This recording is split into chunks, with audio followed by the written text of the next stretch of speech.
Assalamualaikum warahmatullahi wabarakatuh. Perkenalkan, nama saya Melia Rahmayani dengan NIM 2011-3004 dari Prodi Akuntansi. Di sini saya akan menjelaskan tentang akuntansi transaksi pembiayaan murabaha.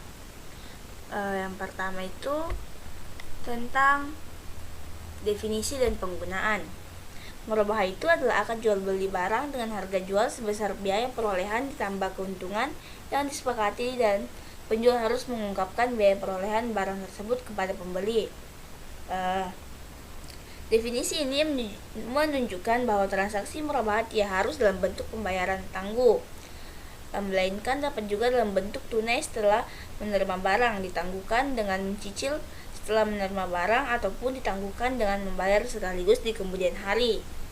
Jual beli spesifik yang diperuntukkan bagi skema pembayaran ditangguhkan biasa disebut dengan Bithaman Ajil atau disingkat dengan BBA. Kendati menggunakan istilah berbeda, dalam praktiknya kedua istilah pada dasarnya mengacu pada transaksi yang sama, yaitu jual beli dengan pembayaran ditangguhkan. Kedua, tentang ketentuan syar'i rukun transaksi dan pengawasan syariah transaksi murabaha. Yang pertama itu tentang ketentuan transaksi murabaha. Pembolehan penggunaan murabaha didasarkan pada Al-Quran surah Al-Baqarah ayat 275 yang menyatakan bahwa Allah Subhanahu wa Ta'ala telah menghalalkan jual beli dan mengharamkan riba. Ketentuan syar'i terkait dengan transaksi murabaha digariskan oleh Fatwa DSN Nasional Nomor 4 tahun 2000. Fatwa tersebut membahas tentang ketentuan umum murabaha dalam bank syariah, ketentuan murabaha kepada nasabah, jaminan utang dalam murabaha, penundaan pembayaran, dan kondisi bangkrut pada nasabah murabaha.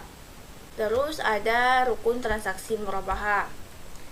Rukun transaksi murabaha ini meliputi transaktor. Ini pihak bertransaksi. Transaktor merupakan rukun transaksi murabaha. Transaktor dan transaksi murabaha terdiri atas pembeli, yaitu nasabah yang memerlukan barang, dan penjual, yaitu bank syariah. Terus terkait dengan jual beli, DSN membolehkan bank meminta nasabah untuk membayar uang muka atau urbun saat menandatangani kesepakatan awal pemesanan. Terus Fatwa DSN MUI tentang murabaha membolehkan bank syariah meminta nasabah untuk menyediakan jaminan yang dapat disimpan oleh bank. Penyerahan jaminan dapat dilakukan ketika transaksi pemesanan maupun ketika akad jual beli sudah dilakukan. Jaminan tersebut bertujuan agar nasabah serius dengan pemesanannya maupun dengan pelunasan piutangnya. Dan berdasarkan Fatwa DSN nomor 17, nasabah tidak dibenarkan menunda-nunda pembayaran, termasuk dalam pembayaran piutang murabaha. DSN MUI membolehkan bank syariah menerapkan sanksi berupa denda sejumlah uang tertentu kepada nasabah yang menunda-nunda menunaikan kewajibannya padahal memiliki kemampuan untuk melunasi kewajibannya. Sanksi yang dikenakan atas penundaan pembayaran didasarkan pada prinsip takzir, yaitu agar nasabah lebih disiplin dalam melaksanakan kewajibannya. Dengan demikian, nasabah tidak akan atau belum mampu membayar karena kondisi force majeure tidak boleh dikenai sanksi. Bagi bank syariah, dana denda yang diterima harus diperuntukkan sebagai dana sosial. Terus yang kedua itu tentang objek murabaha. Rukun objek murabaha ini meliputi barang dan harga barang diperjualbelikan. Terkait dengan barang, Fatwa DSN menyatakan bahwa dalam jual beli murabaha, barang yang diperjualbelikan bukanlah barang yang diharamkan oleh syariat Islam. Menurut Fatwa DSN, bank harus memiliki terlebih dahulu aset yang akan dijualnya kepada nasabah. Pemilikan barang dapat dilakukan sebelum adanya pemesanan maupun setelah pesanan. Pemilikan barang oleh bank sebelum adanya pesanan disebut dengan murabaha tanpa pesanan, sedangkan pemilikan barang oleh bank setelah adanya pesanan dinamakan dengan murabaha dengan pesanan. Dalam teori, murabaha dengan pesanan terbagi dua, yaitu yang bersifat mengikat dan bersifat tidak mengikat nasabah untuk membeli barang yang dipesan. Dalam praktik perbankan, umumnya barang dipesan nasabah bersifat mengikat untuk dibeli nasabah. Dengan pertimbangan kepraktisan dan menghindari kesalahan spesifikasi yang diinginkan nasabah, DSN membolehkan bank mewakilkan kepada nasabah untuk membeli barang dari pihak ketiga atas nama baik. Hal ini diperbolehkan dengan catatan akad jual beli murabahah harus dilakukan setelah barang secara prinsip menjadi milik bank. Selanjutnya, bank menjual barang dengan harga jual senilai harga plus keuntungannya. Dalam hal ini, Fatwa DSN nomor 4 mensyaratkan bank memberitahu secara jujur harga pokok barang kepada nasabah. Berikut biaya yang diperlukan. Selanjutnya, nasabah membayar harga barang tersebut berdasarkan jangka waktu dan metode pembayaran yang telah disepakati. Berdasarkan PAPSI 2003, metode pengakuan pendapatan margin murabahah yang dianjurkan adalah metode proporsional yang mengakui pendapatan secara proporsional atas jumlah piutang yang berhasil ditagih. Akan tetapi, pada kenyataannya sebagai bank, ada yang menggunakan metode anuitas. Perbedaan pilihan kedekatan yang digunakan oleh bank lebih terkait dengan kebijakan insentif bagi hasil kepada nasabah pihak ketiga. Ijab dan kabul. Ijab dan kabul merupakan pernyataan kehendak para pihak yang bertransaksi baik secara lisan, tertulis, atau secara diam-diam. Akad murabahah memuat semua hal yang terkait dengan posisi serta hak kewajiban bank sebagai penjual dan nasabah sebagai pembeli. Akad ini bersifat mengikat bagi kedua pihak dan mencantumkan berbagai hal, antara lain yaitu pertama, ada nama notaris serta informasi tentang waktu dan tempat penandatanganan akad. Yang kedua, identitas pihak pertama, dalam hal ini pihak yang mewakili bank syariah.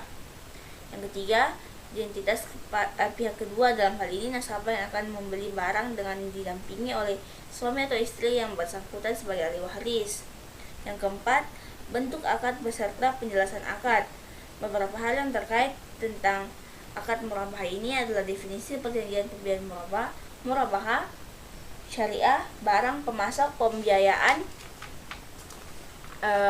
harga beli, margin keuntungan, surat pengakuan pembayaran, masa berlakunya surat pembayaran, dokumen jaminan, jangka waktu perjanjian, hari kerja bank, pembukuan pembiayaan, surat penawaran, surat permohonan realisasi pembiayaan, cedera janji, dan penggunaan fasilitas pembiayaan. Yang kelima, kesepakatan yang disepakati meliputi kesepakatan tentang fasilitas pembiayaan dan penggunaannya, pembayaran dan jangka waktu, realisasi fasilitas pembiayaan, pengutamaan pembayaran, biaya dan pengeluaran, jaminan, syarat penarikan fasilitas pembiayaan, peristiwa cedera janji, pernyataan dan jaminan, kesepakatan untuk tidak memperbuat sesuatu, penggunaan fasilitas pembiayaan, pajak-pajak, dan penyelesaian sengketa.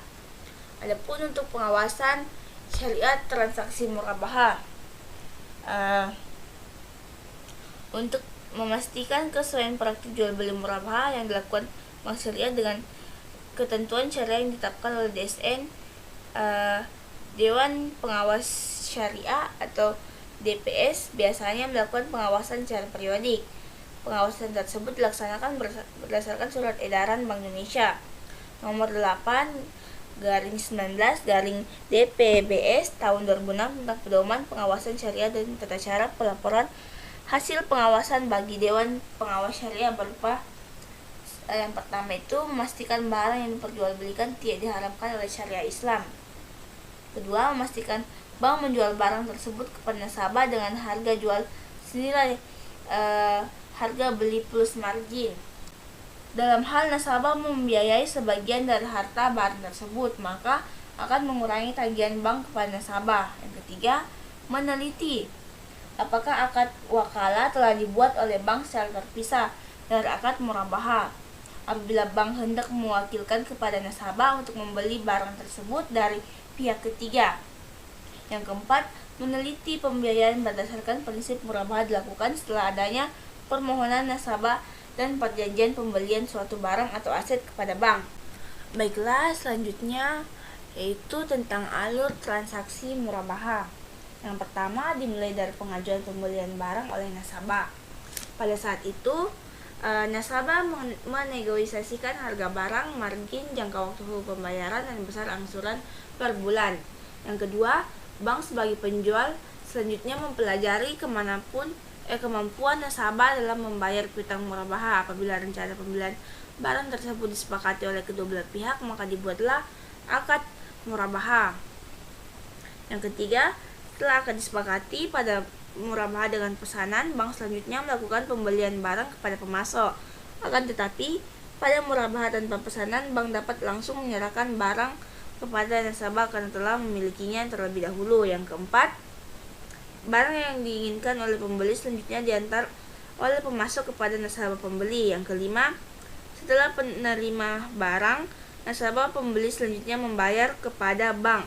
Pembayaran kepada bank biasanya dilakukan dengan cara mencicil sejumlah uang tertentu selama jangka waktu yang disepakati. Adapun tentang cakupan standar akuntansi murabahah. Penggunaan standar akuntansi murabahah ini bergantung pada metode pengakuan pendapatan murabahah. Menurut PAPSI 2013, untuk pengakuan murabahah yang menggunakan metode anuitas wajib menggunakan PSAK 55 tahun 2011 tentang instrumen keuangan, pengakuan dan pengukuran, PSAK 50 2010 tentang instrumen keuangan, penyajian PSAK 60 instrumen keuangan, pengungkapan dan PSAK lain yang relevan sepanjang tidak bertentangan dengan prinsip syariah. Hal ini dikarenakan karena metode anuitas ini didasarkan pada asumsi pembiayaan. Adapun jika bank memilih untuk menggunakan metode proporsional atau flat, maka pencatatan transaksi murabahah wajib menggunakan PSAK 102 tentang akuntansi murabahah. Standar ini mulai berlaku sejak 1 Januari 2008. PSAK ini menggantikan PSAK 59 yang berhubungan dengan pengakuan, pengukuran, penyajian, dan pengungkapan murabahah. PSAK 102 ini dapat diterapkan untuk lembaga keuangan syariah seperti bank, asuransi, lembaga pembiayaan, dan pensiun, koperasi, dan lain yang menjalankan transaksi murabahah. Di samping itu, PSAK 102 ini diterapkan oleh pihak-pihak yang melakukan transaksi murabahah dengan lembaga keuangan syariah tersebut. Adapun berbagai transaksi yang perlu diakui dalam transaksi ini oleh penjual antara lain penerimaan uang muka murabahah, pengakuan dan pengukuran terkait aset murabahah pada saat perolehan, aset murabahah setelah perolehan jika terjadi penurunan nilai aset atau diskon pembelian. Adapun pada saat akan dilakukan, standar ini memberikan panduan tentang pengakuan dan pengukuran piutang murabahah, keuntungan murabahah, denda jika pembeli lalai dengan melakukan kewajibannya, potongan pelunasan piutang murabahah, dan potongan angsuran murabahah. Terus ada teknis perhitungan dan penjurnalan transaksi murabahah. Adapun teknis perhitungan transaksi murabahah ini yang pertama tentang perhitungan penentuan margin murabahah. Dalam praktik perbankan biasanya margin dihitung dengan menggunakan metode anuitas. Makin lama jangka waktu pembiayaan, maka makin besar margin yang dikenakan pada nasabah. Yang kedua, perhitungan angsuran per bulan dan pendapatan yang diakui. Angsuran per bulan ini bersifat merata dan tetap sepanjang masa pelunasan.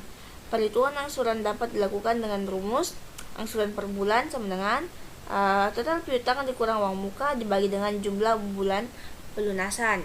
Yang ketiga, perhitungan pendapatan margin yang diakui saat jatuh tempo atau pembayaran angsuran. Setiap tanggal jatuh tempo, bank syariah akan mengakui adanya pendapatan margin. Besarnya pendapatan margin yang diakui bergantung pada alternatif pendekatan yang digunakan. Bila bank menggunakan pendekatan proporsional, maka besarnya margin setiap bulan adalah sama. Sedang bila menggunakan pendekatan tabel anuitas, maka margin pada bulan pertama akan lebih besar dibanding dengan bulan kedua dan seterusnya.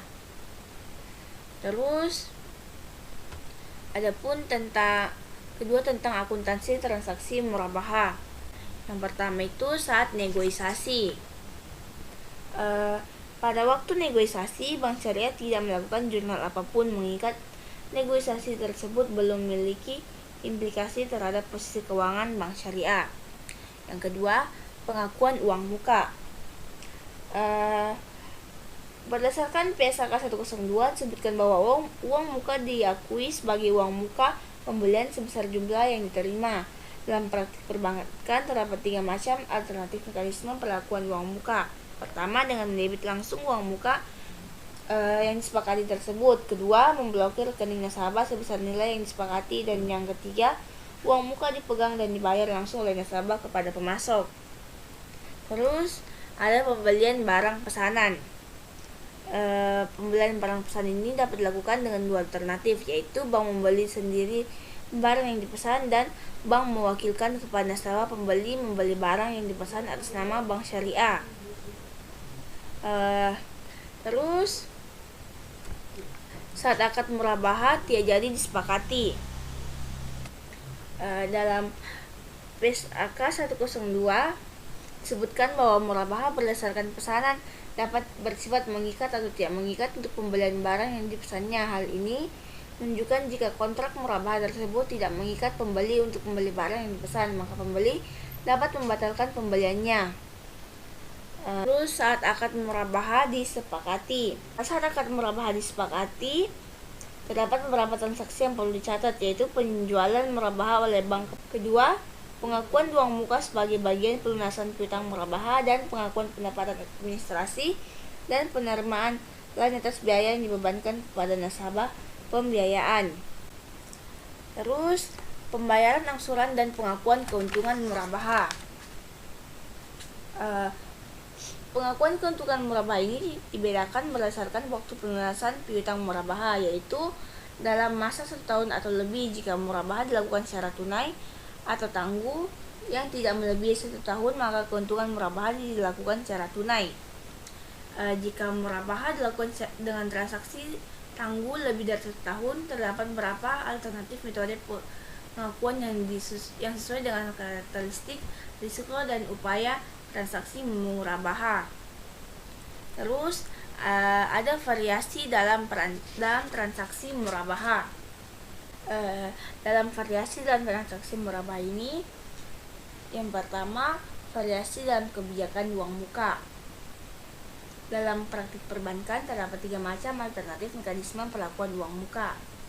Yang pertama, memblokir rekening nasabah sebesar nilai uang muka yang disepakati. Yang kedua, uang muka tidak diserahkan pada bank tetapi dipegang dan dibayar langsung oleh nasabah kepada pemasok.